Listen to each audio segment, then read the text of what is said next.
किसान साथियों नमस्कार। कार्यक्रम कृषि दर्शन में आप सभी किसान साथियों का स्वागत है। किसान साथियों, आपकी आंखों में सजे हैं जो भी सपने, आपकी दिल में बसी हैं जो भी अभिलाषाएं, इस नव वर्ष में आपके पूरे हो सपने, यही हमारी और हमारे दूरदर्शन परिवार की ओर से आपको है शुभकामनाएं। दूरदर्शन परिवार की ओर से आप सभी को नववर्ष की हार्दिक शुभकामनाएं। किसान साथियों, कार्यक्रम कृषि दर्शन में हम आपके लिए नित नए विषयों पर जानकारी लेकर के आते हैं जो कि आपकी खेती किसानी और आपके पशुपालन के लिए बेहद लाभदायक होती है। आज भी हम कार्यक्रम में एक ऐसी ही रिपोर्ट लेकर के आए हैं जो कि राष्ट्रीय किसान दिवस के अवसर पर केंद्रीय भेड़ एवं ऊन अनुसंधान संस्थान की ओर से आयोजित की गई, जिसका विषय है जैविक खेती और पशुपालन विषय पर सेमिनार आयोजित किया गया। आइए देखते हैं ये रिपोर्ट।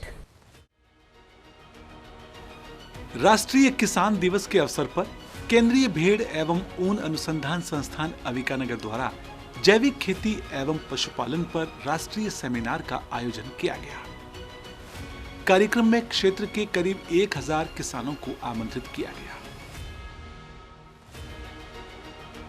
इस अवसर पर किसानों के लिए एक कृषि प्रदर्शनी भी लगाई गई। कृषि प्रदर्शनी पर किसानों का पूरे दिन तांता लगा रहा। संस्थान द्वारा तैयार होने वाले विभिन्न प्रकार के उत्पादों की स्टॉल्स भी लगाई गई, जहां किसान आते रहे और अपनी जानकारी बढ़ाते रहे। केंद्रीय भेड़ एवं ऊन अनुसंधान संस्थान अविकानगर द्वारा किसान दिवस के अवसर पर एक राष्ट्रीय सेमिनार का आयोजन किया गया, जिसमें क्षेत्र के कई प्रगतिशील किसानों ने भाग लिया। मेरे साथ आप इस समय देख रहे हैं क्षेत्र के कई प्रगतिशील किसान हैं। इनसे जानते हैं कि समृद्ध भारत की यदि हम बात करें तो समृद्ध किसान कैसे समृद्ध भारत में अपनी भूमिका निभा सकता है। किसान यदि खुशहाल होगा तो एक राष्ट्र खुशहाल होगा। नमस्कार जी, राम राम। राम साहब। क्या शुभ नाम है आपका? बंसीलाल बैरवा। बंशीलाल जी कहाँ के रहने वाले हैं? बीड़ गनवर। आज इस आयोजन में आप आए हैं, कैसा लग रहा है? और किसान दिवस है और आप क्या कहना चाहते हैं किसानों के लिए? हम तो जैसे नई नई तकनीक चल रही है साहब, घास हो मटरी हो, जहाँ डॉक्टर लोग जो वैज्ञानिक लोग जो मांगन देख रहे हैं जैविक खेती का बारे में समझदारी बता रही है मान जो सुन रहे हैं। समृद्ध भारत कैसे बन सकता है यदि हम किसान को समृद्ध बनाएं तो? वो तो साहब सब एक साथ मिलकर काम करेला, जितने नई नई टेक्नोलॉजी का। हाँ, नई नई टेक्नोलॉजी करो, जहाँ नए नए पुराना खाद जहाँ भली खाद पटका जाए जीव जहाँ की पैदावार को नहीं रही। अभी यूरिया दे रहे ना, पानी न मिले तो यहाँ पड़ गई फसल। अब पानी मिल ना मांगा पानी छः को ना, पानी नहीं है। हाँ जी।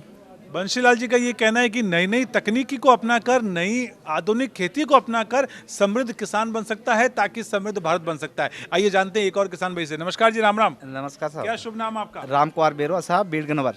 राम कुमार जी, आप बताओ, किसान दिवस के अवसर पर समृद्ध किसान को बनाना है, समृद्ध भारत को बनाना है, तो क्या कहना चाहेंगे आप? मेरा ये कहना है साहब कि समृद्ध भारत को बनाने के लिए हम जो कृषि विज्ञान केंद्र है, ICAR की जो संस्थान है, उनसे जो बड़े बड़े डॉक्टर्स लोग आते हैं, उनसे परामर्श से हम जो आधुनिक खेती कर रहे हैं, तो हम कुछ समय के लिए हम ज़्यादा पैदावार ले सकते हैं, लॉन्ग लाइफ के लिए नहीं कर सकते। इसलिए हम जो कृषि विज्ञान केंद्र और केंद्र सरकार इस पर जोर दे रही है ना, जैसे जैविक खेती के ऊपर और नई नई टेक्नोलॉजी के और वैज्ञानिकों के सहयोग से वैज्ञानिक पद्धति से खेती करें, जो कम ज़मीन के अंदर भी अधिक पैदावार ले सके। इसे हम बहुत मोटिवेटेड हैं और हमें बहुत फ़ायदा मिला। बहुत अच्छी बात कही। इनका मानना है कि चूंकि लागत घट रही है और आप देखिए कि खेती किसानी में लगातार जब दौर बदल रहा है तो तकनीकें बदल रही है। इनका मानना है कि आधुनिक नवाचारी खेती करके, और आपने एक बहुत अच्छी बात कही, जैविक खेती करके हम समृद्ध भारत की कल्पना कर सकते हैं, समृद्ध किसान की हम कल्पना कर सकते हैं। इस राष्ट्रीय स्तर की सेमिनार में मुख्य अतिथि के रूप में पहुंचे केंद्रीय कृषि एवं किसान कल्याण राज्य मंत्री भागीरथ चौधरी।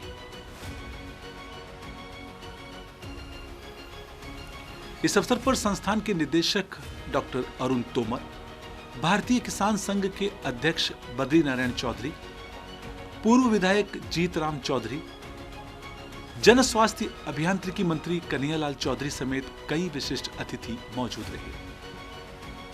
सर्वप्रथम ICAR के गीत की प्रस्तुति के साथ कार्यक्रम का शुभारंभ हुआ।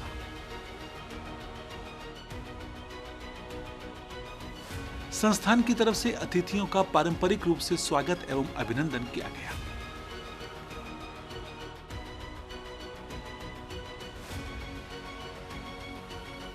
पूर्व प्रधानमंत्री एवं किसान नेता चौधरी चरण सिंह जी की प्रतिमा पर पुष्पांजलि अर्पित कर उन्हें श्रद्धांजलि दी गई। संस्थान के निदेशक डॉक्टर अरुण तोमर ने स्वागत उद्बोधन प्रस्तुत किया। उन्होंने जैविक खेती और पशुपालन की गहराई से बातें की। डॉक्टर अरुण तोमर ने अपने उद्बोधन में कहा कि आगे आने वाले वक्त में जैविक खेती का बाजार बनेगा और लोग शुद्ध खाएंगे तो स्वस्थ रहेंगे। जैविक के बारे में किसी को कोई कंफ्यूजन हो तो मैं दूर कर देता हूं। जैसा बोओगे वैसा खाओगे, जहर बोओगे जहर खाना होगा, चाहे अपने लिए बो चाहे दूसरों के लिए बो। आप भूल जाते हैं, इतने स्वार्थी हैं। नहीं साहब, मैंने अपने खेत में अपने लिए बोया है, ये गाय का गोबर है या ये मेरे अपने परिवार के लिए। आप भूल जाते हैं शहर में भी आपका कोई ना कोई परिवार का लोग रहता है। इस चीज को जितनी जल्दी हम रोक लेंगे उतना अच्छा है। सुबह एक भाई ने कहा जैविक की मार्केट नहीं है। मैं तो कहता हूं कि जैविक की ही मार्केट है। आप लोग अपना प्रोड्यूस सर्टिफाइड होके जैविकता के वो रूप में आप बाजार में लेके जाएं, आपको अच्छे पैसे मिलेंगे। और मेरा तो ये कहना, मेरा जो संस्थान है जिसकी स्थापना 1962 में की गई, इसके तीनों पशु ही जैविक हैं। भेड़ भी, बकरी भी, खरगोश भी। ये दूध नहीं दवाई पैदा करते हैं, ये चलते फिरते एटीएम हैं। आपके घर की हर आवश्यकताओं को पूरा करने के लिए छोटे पशु हैं जिनको राजस्थान के लोग भूलते जा रहे हैं। मैं दोनों ही माननीय मंत्रियों से आज आग्रह करता हूं, डिमांड रखता हूं कि यहां भेड़ और बकरियों के विकास का मंडल जो कभी राजस्थान में सरकार में चलता था, 1990 में वो बंद हो गया, उसको दोबारा से शुरू किया जाए। मेरा संस्थान और माननीय कृषि मंत्री पूरा सहयोग इसमें करेंगे, लेकिन राजस्थान सरकार को करना होगा, क्योंकि हमारे सरकार की नीतियों के कारण आज हम चौथे नंबर पे आ गए हैं। कभी हम भेड़ पालन पे नंबर 1 पे थे। भारतीय किसान संघ के अध्यक्ष बद्री नारायण चौधरी ने भी इस अवसर पर किसानों को संबोधित किया। उन्होंने कहा कि कृषि संस्थाओं का लाभ किसानों को उठाना चाहिए और संस्थाएं किसानों की मार्गदर्शक साथी के रूप में होती हैं। ये पशुपालन का केंद्र ही नहीं बल्कि ये खेती का और पशुपालन दोनों का एक जागरण का संस्थान है। और वो इसलिए कहता हूँ कि यहाँ जब आसपास के 50-60 गाँव में तो जीवंत संपर्क है, जो हमेशा कार्यक्रम में आते जाते हैं, हर कार्यक्रम में आते हैं यहाँ पर। यानी अपने रिश्तेदारों के यहाँ पर शायद जाएं या नहीं जाएं, लेकिन इस कार्यक्रम में आते हैं। मैंने देखा, मैं ICR में होने के कारण देखता हूँ, कई केंद्रीय संस्थान देश भर में हैं, लेकिन उनको उस कैंपस के अलावा बाहर कोई नहीं जानता। उनकी स्थानीय स्तर के ऊपर गांव में कोई पकड़ नहीं होती। लेबोरेटरी में काम करते हैं, रिसर्च का काम करते हैं, पेपर पढ़ते हैं, ये सब होता होगा, लेकिन जनता या वहाँ के लोकल राज्य सरकार के कार्यकलापों से कोई संबंध नहीं होता। यहाँ मुझे लगता है कि राज्य सरकार इस संस्थान का पूरा उपयोग नहीं कर रही। इसकी क्षमताओं में की जितनी क्षमताएं हैं उनका उपयोग करना चाहे तो यहाँ के 100-200 गाँवों को आराम से और कृषि, जैविक कृषि, पशुपालन, इन सब के अंदर मालामाल किया जा सकता है। इसलिए यहाँ सरकार के मंत्री महोदय भी हैं। मैं चाहूँगा कि इस ओर ध्यान दिया जाए और राज्य सरकार के पास ये विषय जो है जाना चाहिए वास्तव में। पूर्व विधायक जीतराम चौधरी ने भी अपना उद्बोधन प्रस्तुत किया। इस राष्ट्रीय सेमिनार में संस्थान के वैज्ञानिकों द्वारा तैयार किए गए कृषि साहित्य का विमोचन भी अतिथियों द्वारा किया गया।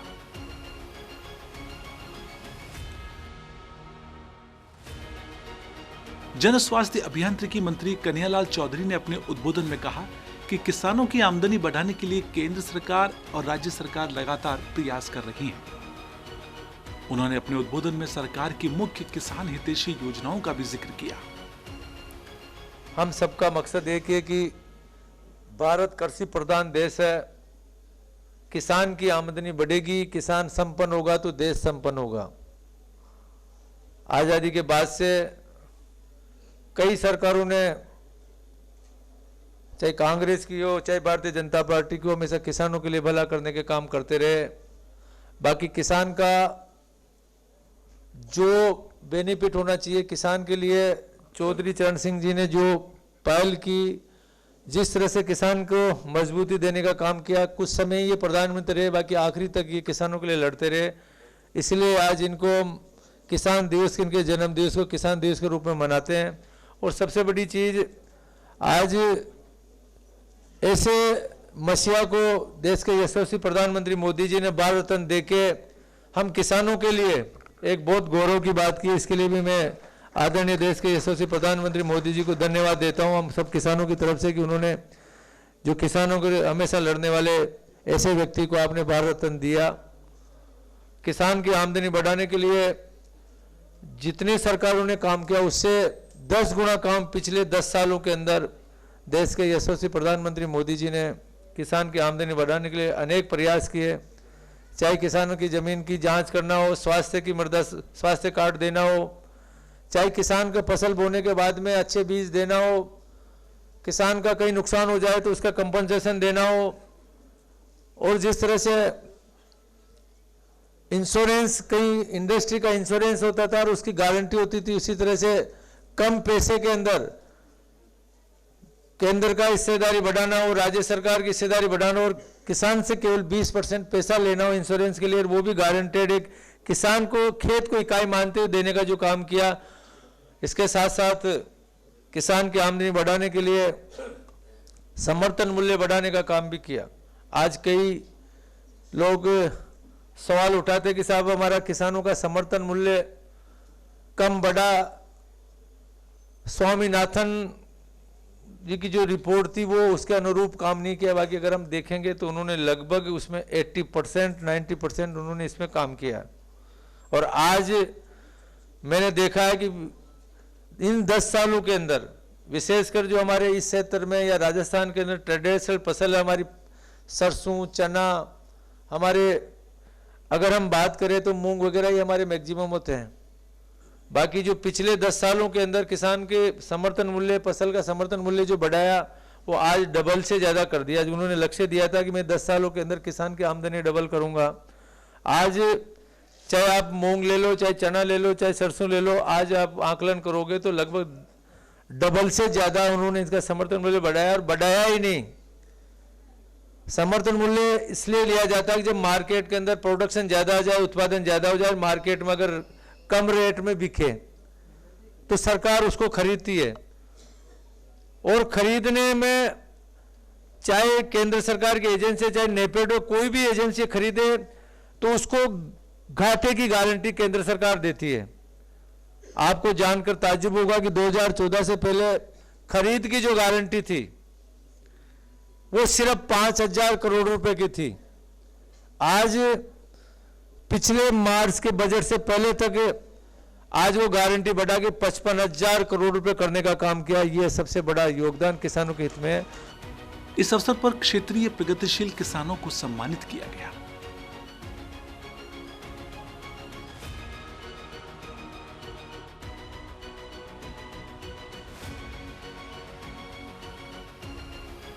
केंद्रीय कृषि एवं किसान कल्याण राज्य मंत्री भागीरथ चौधरी ने कहा कि कृषि देश की अर्थव्यवस्था का मुख्य आधार है और किसान देश की अर्थव्यवस्था की आत्मा है। देश की तरक्की में कृषि और किसानों का बड़ा योगदान होता है।